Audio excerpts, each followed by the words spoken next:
Cuando ocurre, ¿logró ingresar o no? ¿Logró ingresar? Sí, sí, sí. Entré con mi celular.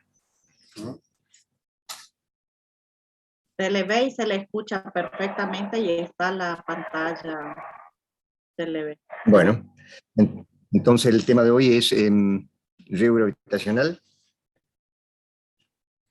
Un poco para ubicarnos en el tema, podemos dividir esto en tres grandes categorías. O sea, el escurrimiento por gravedad, que es el clásico. Dentro de eso tenemos el surco, que es lo que un poco nos vamos a ocupar esta tarde. La inundación, que es lo que es el riego en arroz, es una optativa, lo vamos a ver muy ligeramente. Después tenemos lo que son riegos semi-mecanizados, que son los relacionados con el riego por aspersión y el riego por goteo. Y finalmente una tercera variante que hoy en día se está imponiendo es los riegos subterráneos. Cuando estamos hablando de riego gravitacional o gravitatorio, es disponer un volumen de agua determinado en un surco, que puede ser con pendiente o sin pendiente. A su vez, este avance del agua se va a hacer a expensas de la infiltración y de la capacidad de almacenamiento que tenga el suelo. Lo que ustedes están viendo ahí en la imagen es, por un lado, a la izquierda, son surcos en el cual se ha iniciado el riego, y surcos a la derecha en los cuales están todavía aún sin agua. La clase de hoy se trata justamente de ver la estrategia, la posibilidad de poner agua en esos surcos y que esa agua alcance el sistema radicular de la planta. ¿Qué ventajas tiene? Bueno, es relativamente sencillo aplicarlo. Las plantas, al no recibir agua de arriba, solamente reciben desde raíces, con lo cual se supone que es una ventaja. Y en términos generales se podría decir que este riego no interrumpe otras actividades culturales en el cultivo. Y los surcos rectos podrían, si no se hace correctamente, provocar algún grado de erosión. Desventajas. Bueno, la desventaja más grande que tiene este sistema de riego es justamente la poca eficiencia que tiene, no pasa del 40%. En algunos suelos, como los arenosos, es muy dificultoso regar con este sistema. Y obviamente es un riego muy lento y de alguna manera depende de mano de obra. Es importante que se haga una nivelación previa del terreno. Esto, por el costo que tiene, supone o implica una desventaja. Bueno, como le decía, el riego por surco se adapta prácticamente a cualquier tipo de cultivo, siempre y cuando estos estén sembrados en un surco o en un camellón, desde el cual el agua llega hasta la superficie radicular. El largo del surco va a depender del tipo de suelo, la cantidad de agua a aplicar. Vamos a ver que hay distintas estrategias, y en general estos riegos tienen, yo dije al principio que tenía una baja eficiencia. Si ustedes ven la imagen de la derecha abajo, van a ver que la principal pérdida de agua se da justamente en cabecera. Adviertan las dos pequeñas imágenes en las cuales, de alguna manera, está fundamentando estas pérdidas de agua.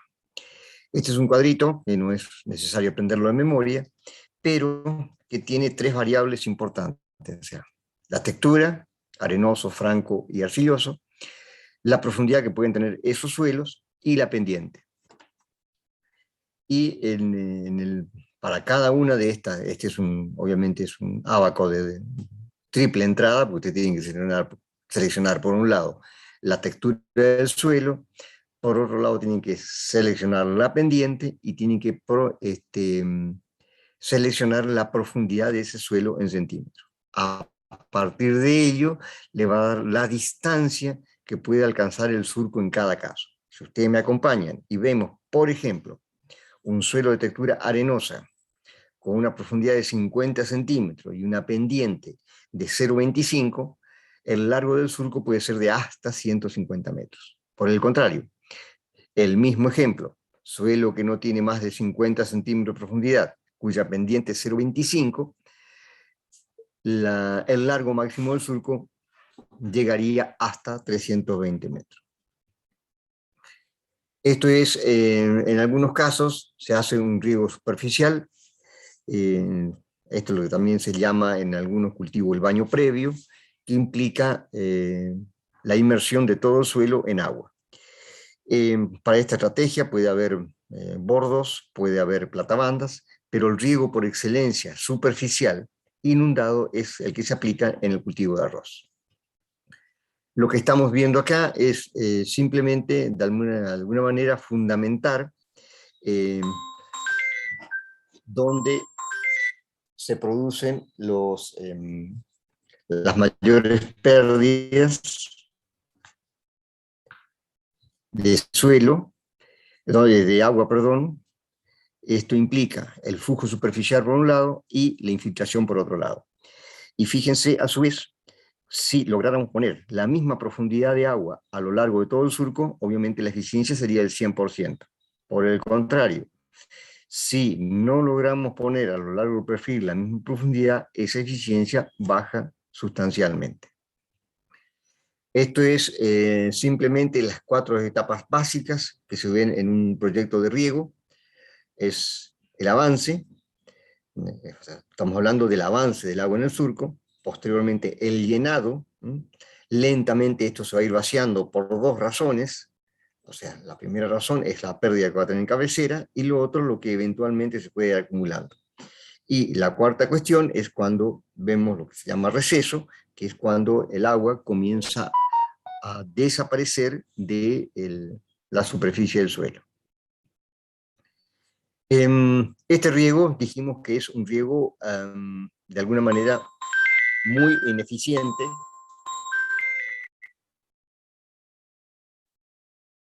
y esta ineficiencia se puede solucionar están asociados a la manga de polietileno, los caños PVC o los caños de aluminio portátil.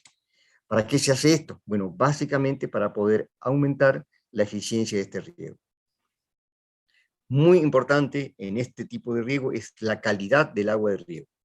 Es decir, no se olviden que estamos depositando agua cuyo tenor salino va a ir directamente al suelo.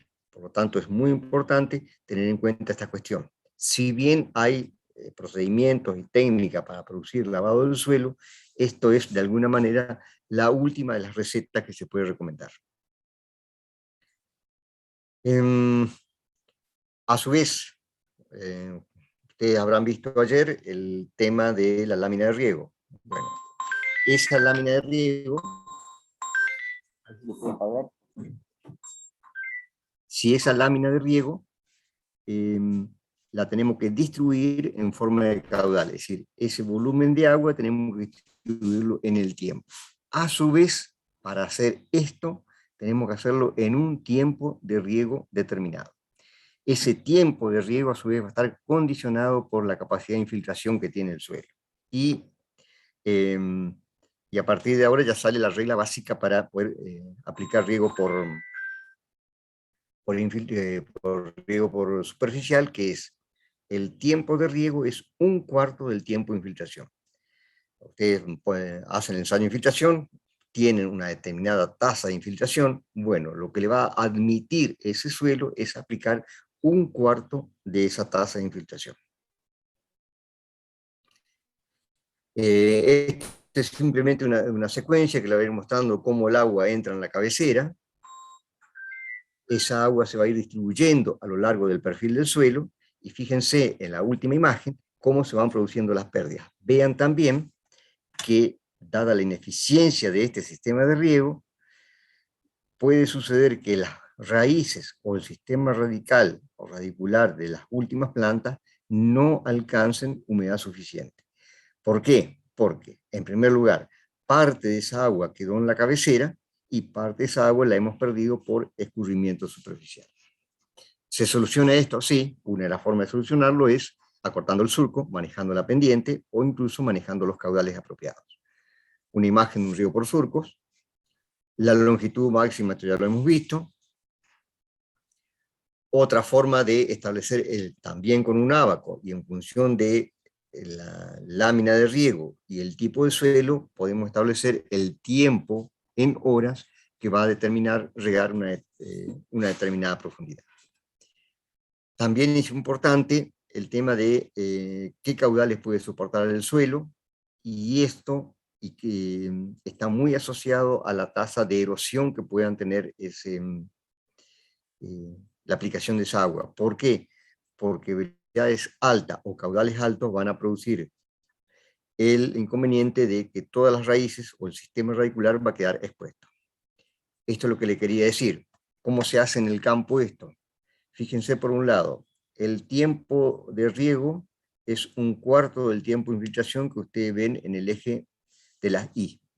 A su vez, tienen la distancia, estas son las distancias de los surcos, y acá en el ensayo se han aplicado 5 caudales. Bueno, ¿con cuál de estos caudales nos hemos quedado? Bueno, de alguna manera rechazamos el caudal 1, porque ese no alcanza al final del surco, y vamos a rechazar obviamente los caudales 5 y los caudales 4. Nos vamos a quedar con el caudal 3. Esto no es una ciencia exacta. Lo que ocurre es que en el campo ustedes van a ver si realmente el agua llega, en primer lugar, si no descalza las raíces. Es decir, esto tiene mucho de ciencia, pero también mucho de arte. Usualmente esto se hace una versión simplificada, en el sentido de que se aplican solamente 3 caudales y con eso se hace el ensayo. Con el primero se verifica que no alcanza el largo del surco, el otro excede y hay muchísimas pérdidas de agua, y finalmente nos quedamos con uno de ellos, que es el que vamos a aplicar en el futuro. Acá está la formulita mágica, que simplemente dice que el tiempo de riego está asociado a 1/4 del tiempo de infiltración. En muchos casos, por el tipo de cultivo, sobre todo con el advenimiento de la siembra directa, no se puede hacer riegos por surcos. De hecho, hoy prácticamente son muy pocos cultivos los que utilizan surcos. Por lo tanto, se buscan otras alternativas. Una de esas alternativas es el riego por manto. Si vamos a la imagen, ¿qué es lo que hacemos? En lugar de haber surcos, justamente va a haber estos mantos. Estos mantos pueden ser, por así decirlo, de 3 categorías, si quieren hacer una simplificación previa. Una superficie en la cual se aplica esta lámina de riego, o bien esta misma superficie, pero en curvas de nivel. ¿Cuál es el inconveniente de este riego por manto? Bueno, la cuestión más importante es que se requieren grandes caudales. Con el surco podíamos regar con pequeños caudales, unos pocos surcos, y acá para poder regar un manto, bueno, se necesitan caudales muy importantes. También es necesario disponer de maquinaria adecuada. Esto es simplemente una secuencia que ustedes están viendo que se está regando de izquierda a derecha, está entrando el agua. Estos mantos pueden tener 1000, 1200 metros de largo y usualmente tienen unos 60 metros de ancho. Completado una franja o manto, se continúa con las siguientes.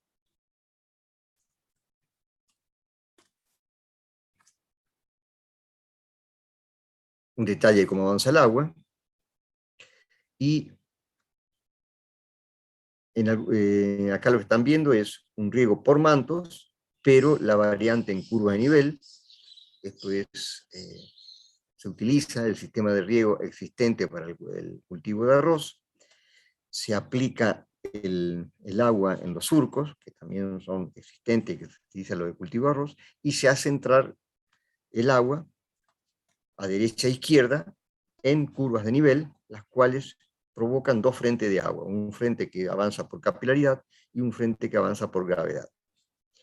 Y estos son los experimentos que se hizo en Liaca, Argentina. Esto que están viendo es un bordo, esto es un plantío de soja. Las estacas blancas son simplemente para controlar el avance del agua.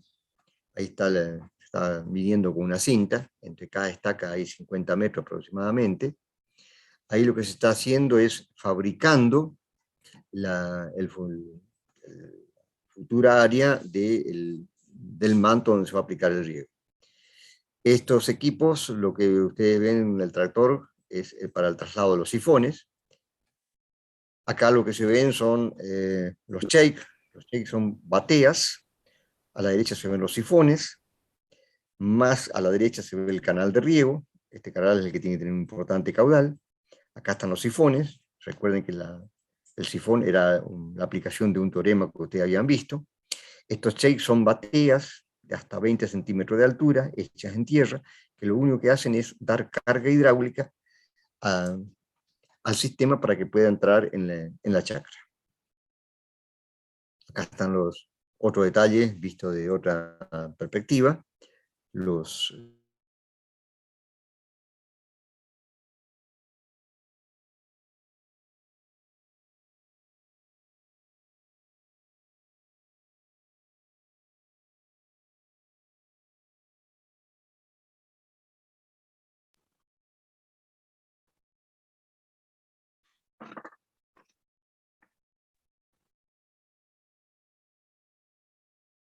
A mí el único se me cortó. Ah, bien. No, pensé que era yo nomás. No, sí se cortó. No se le escucha y se le cortó, parece, al ingeniero el internet.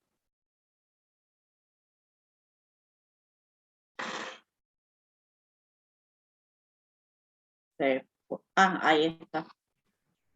Esperemos una minuto a ver si no. No, ahí se conectó, pero está Sí. con el micrófono apagado, ingeniero Curry.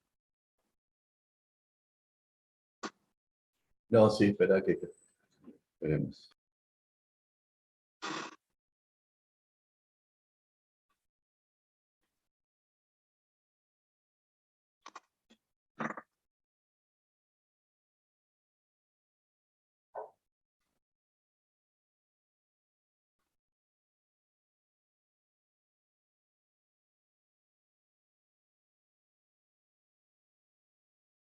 No, está confuso.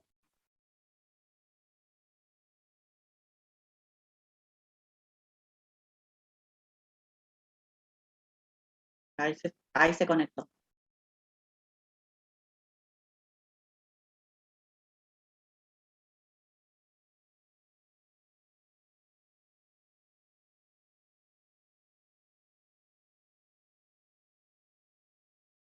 ¿Se ve? Todavía no, No. ingeniero. Ahí está empezando a cargar, parece. Ahí está. ¿Se ve? Sí, Perfecto. ¿Se se escucha? ve. Se ve y se le escucha. Bien, perfecto. Bueno, ahí ya está comenzando el riego, está llegando a la primera estaca, es un cultivo de soja. Adviertan el detalle de cómo funcionan estas bandas de tierra, que lo que hacen contener el ancho entre cada banda son más o menos 60 metros. Eso simplemente está indicando la profundidad del agua en el cultivo de soja. Esto está en en la tercera etapa que mencionamos. El agua ya está cargada y se está retirando. Dos procesos: el proceso de avance superficial y el proceso de infiltración.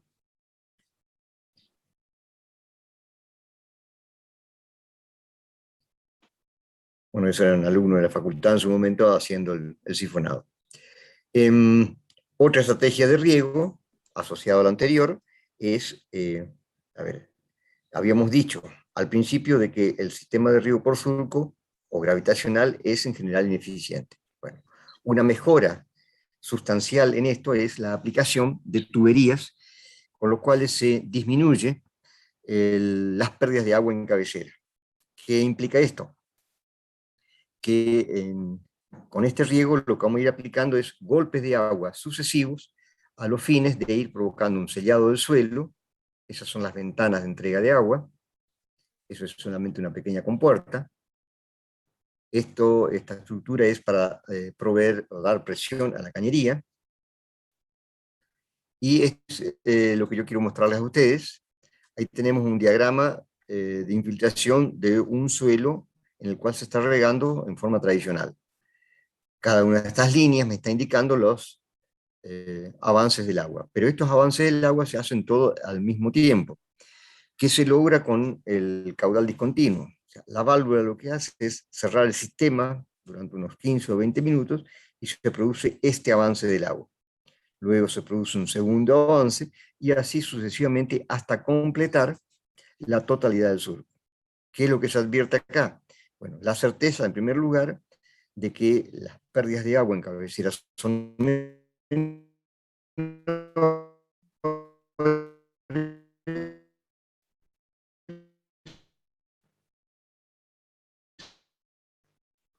por un lado, y por otro lado, una provisión de agua conforme a lo que se había calculado. La tecnología relativamente sencilla, lo que hace es lograr aumentar sustancialmente la eficiencia o la ineficiencia del riego tal cual lo planteamos en la primera parte de la charla.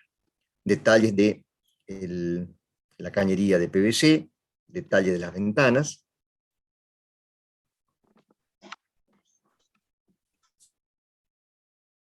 Esto es simplemente un detalle de cómo funciona. Lo que están viendo acá es una pequeña válvula que se acciona con energía solar. Esto no es más que una válvula que está asociada a un timer. Es decir, el timer recibe energía solar y lo que hace el timer es, cada 20 minutos o 15, según lo que ustedes regulen, las compuertas, el agua se recibe de uno u otro lado. Eso es lo que provoca el conjunto de pulsos, de ahí el concepto de riego de impulsos, o también llamado caudal intermitente, que permite o determina una importante eficiencia con respecto a lo que habíamos dicho primeramente. Bien, dentro del riego superficial está el riego por inundación, que es el riego en el cultivo de arroz, que es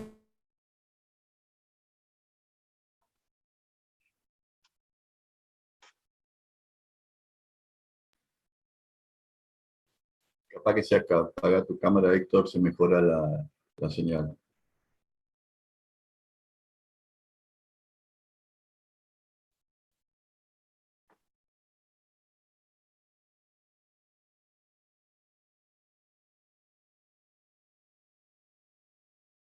o cercano a un litro segundo.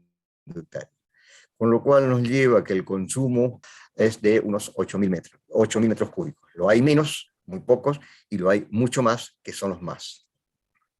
También, para que no quede la confusión, no solo el arroz se riega por inundación, si bien en el mundo prácticamente el 95% es por inundación.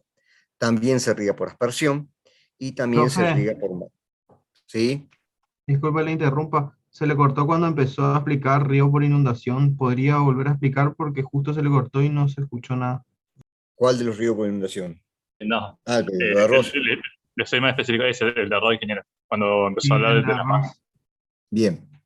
Entonces, cuando estamos hablando de riego por inundación, lo que estamos planteando es, primero, una dosis de riego, 3 litros segundo detalle es el diseño, o sea, todo tenemos que dimensionar para esto, más allá que después el consumo sea de 1 litro segundo detalle. Estos cálculos determinan que vamos a tener un consumo deseable de 8.000 metros cúbicos de talla ciclo, pero que lo hay de más, hasta 15.000, y algunos casos excepcionales de menos. Para que quede claro, el arroz no se riega solo por inundación, si bien más del 90% lo es de esa manera. Se utiliza también la aspersión y también, más modernamente, el riego por mangas, que es mucho más eficiente y requiere personal más capacitado, pero en menor número. Bueno, hay algunas experiencias interesantes en el riego por aspersión y está avanzando, sobre todo en India y en Estados Unidos, el riego por goteo subterráneo.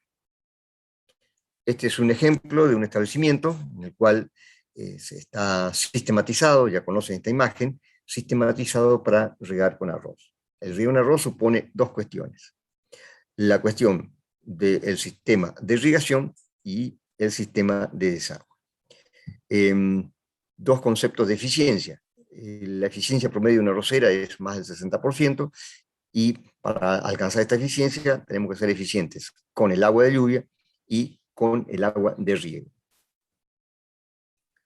¿Por qué regamos arroz? Bueno, porque eso tiene mejores rendimientos, porque el arroz no es una planta acuática, pero sí es una planta que le gusta el agua en términos de estar el suelo saturado. En esta condición los nutrientes quedan más disponibles. En una arrocera puede haber cambios importantes de temperatura y lo que hace el agua es atenuar estos cambios, y obviamente el agua determina una menor resistencia mecánica a la penetración de raíces. Y una cuestión muy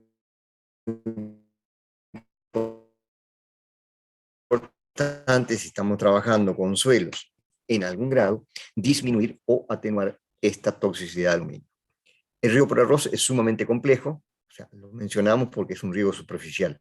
Dentro de este riego superficial es un riego por inundación, pero a su vez, hoy en día hay muchísimas variantes de lo que es el riego en arroz. Para que en este primer pantallazo sepan de que hay un riego continuo, o sea, a los 30 días de sembrado se riega hasta los 80, 100, 90, 110 días, depende cómo vengan las lluvias.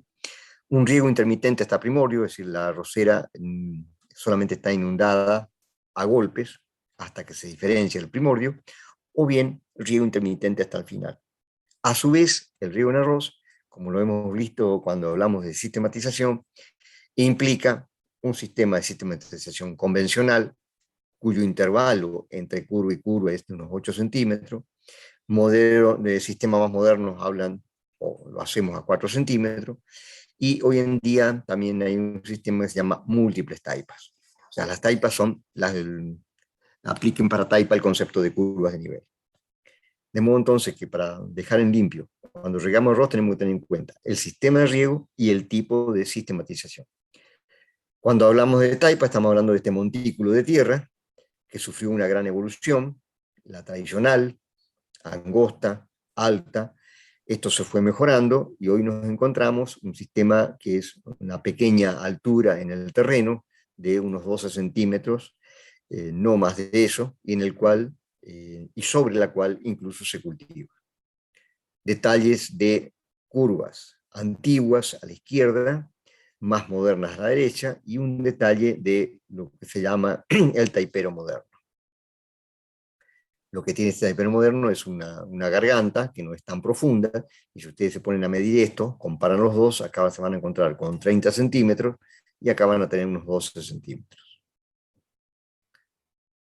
Son distintas imágenes de suelos sistematizados para cultivo de arroz, y en el caso de la imagen de la izquierda abajo, un suelo sistematizado para arroz en el cual está funcionando el sistema de desagüe. Un sistema de riego, esto es en Uruguay, en el cual hay importantes pérdidas, y esto habla por ahí de la alta ineficiencia que tiene el cultivo de arroz. Hay pérdidas acá a la derecha de ustedes, y hay pérdidas acá en el fondo de la chacra. A su vez, el riego en arroz puede ser corrido o estancado. Corrido quiere decir que el agua se está circulando constantemente, y el llamado estático, que es el típico que se usa en Asia, en el cual el agua permanece todo el ciclo sin moverse. El primer caso atenúa los efectos, sobre todo atenúa la producción de metano, no así en el segundo. El riego en arroz también lentamente se va abandonando los sistemas más tradicionales, si bien hoy todavía es importante, pero Corrientes ya tiene alrededor de casi 7.000 hectáreas de arroz regados por mangas. El riego por manga exige un diseño un poco distinto a lo que es el riego convencional. Es decir, necesitamos canales que entreguen una provisión de agua con una carga hidráulica alta para que podamos presurizar toda esta manga de riego. Adviertan que esto tenemos que pincharlo. Estas pinchaduras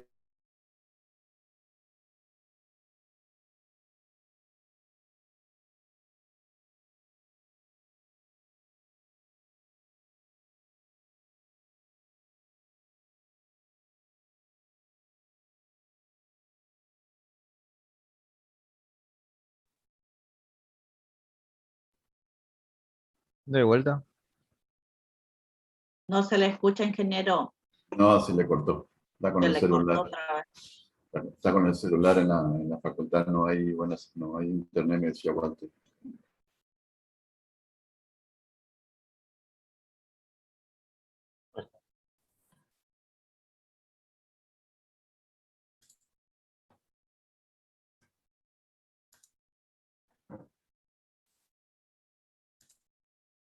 ¿Se ve? Ahí está. Ahora sí. Bien.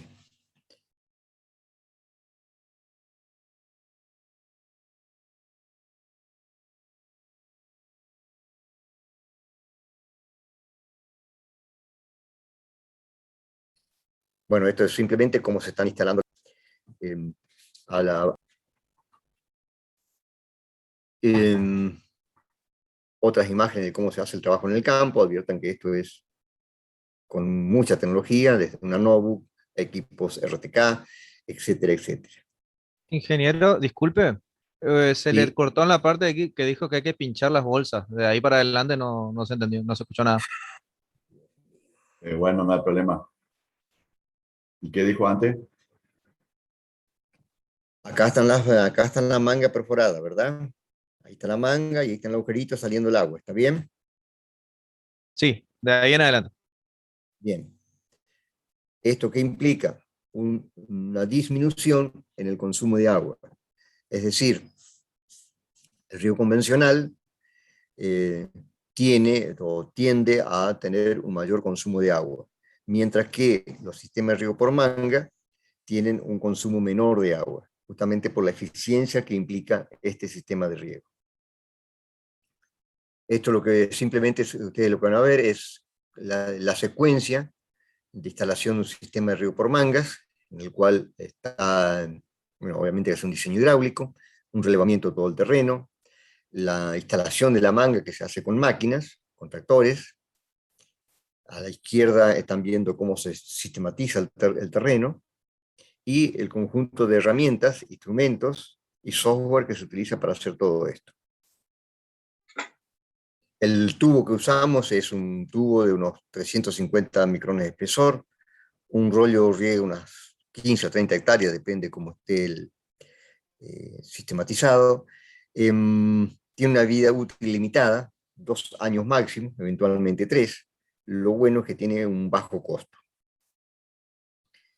Obviamente esto implica no solo una disminución del consumo de agua, sino que además evita movimiento de tierra, mejora el aprovechamiento de la maquinaria. Como hay menos canales y menos sistemas de irrigación, se aprovecha más el área de cultivo. Recuerden que en el arroz se puede perder hasta el 15% del área de cultivo, justamente por el sistema de irrigación y de desagüe. Requiere mucha menos mano de obra, lo cual es muy importante. Y al tener un riego mucho más parejo, se aprovecha mejor los fertilizantes. No hay evaporación de agua en los canales y no hay percolación profunda o filtración de agua en los canales, lo cual también es una gran ventaja. La imagen muestra las dos situaciones.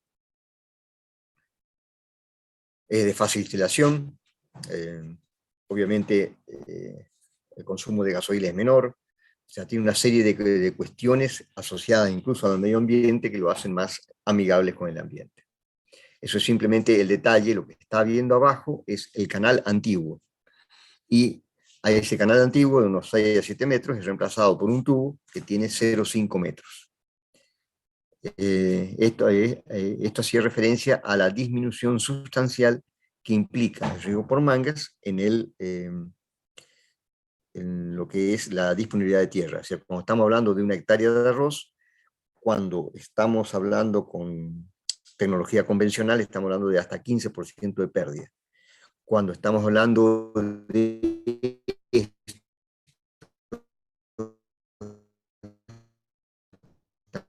estamos hablando de no más del 3%. Esto es lo que hay que tener en cuenta: una buena carga hidráulica, para que justamente pueda funcionar. Ahí le dice las dos condiciones más favorables, la primera y la última, no así la del medio.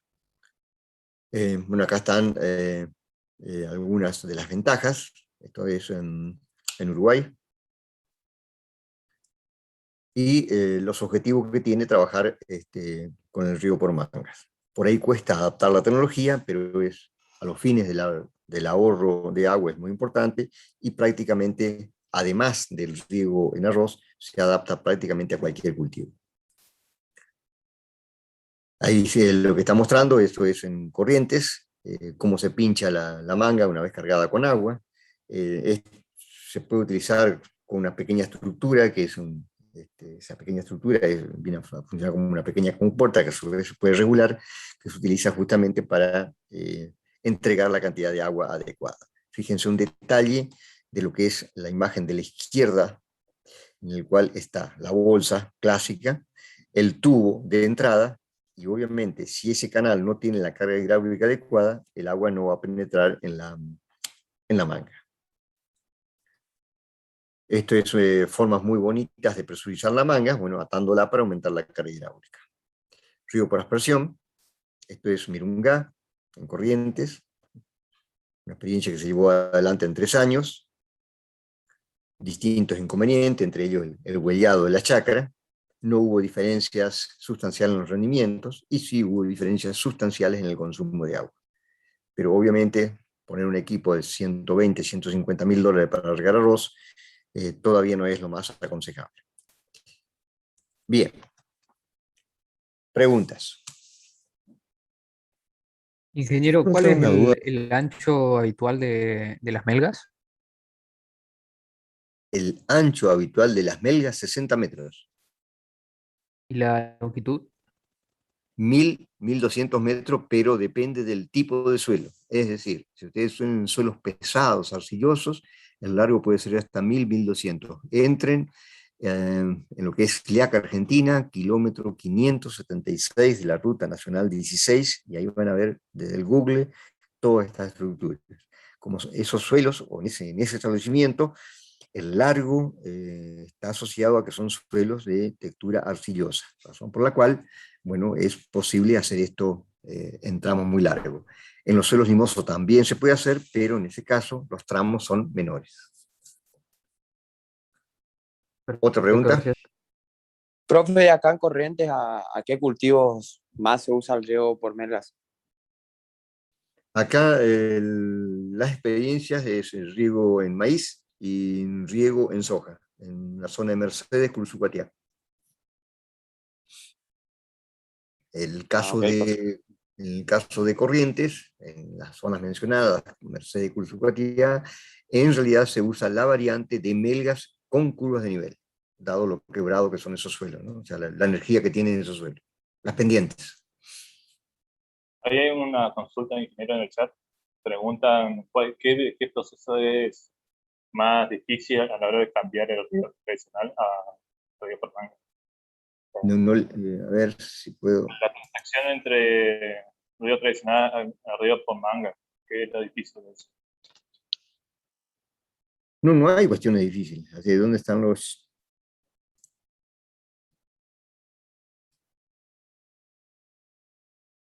¿Qué es lo más difícil de cambiar de tradicional al por manga? Bueno, el diseño correcto del sistema de irrigación, es decir, no se puede en un sistema tradicional directamente ir a colocar la manga. Si el canal no tiene la carga hidráulica adecuada, la manga no va a funcionar. Entonces eso es lo que a veces cuesta de un sistema tradicional transferir el riego por manga. O sea, vuelvo a insistir, es el diseño hidráulico el que condiciona la aplicación del riego por mangas. ¿Sí? ¿Sí está contestado? Sí, ahí lo tengo. Profe, Ingeniero, preguntarle al sí, Mauri. dale. Bueno, ¿cómo funciona el río por goteo subterráneo? O sea, ¿qué profundidad? ¿Cómo es ese sistema? Sumamente variable, pero en términos generales estamos trabajando en suelos limosos entre 10 y 15 centímetros y en suelos pesados 20 centímetros de profundidad. Ambrosetti, vos estabas haciendo una pregunta. Sí, profe, ¿a cuánto se eleva la eficiencia con el riego a caudal discontinuo? El riego caudal discontinuo, si está bien hecho, bien utilizado, la eficiencia está rondando los 75%, el 75%. En términos generales, el riego por mangas, el riego por caudal discontinuo prácticamente duplica al riego convencional por surco. En el mundo es 37%, así que si logramos aumentar 15 o 20 puntos ya es una importante economía del agua.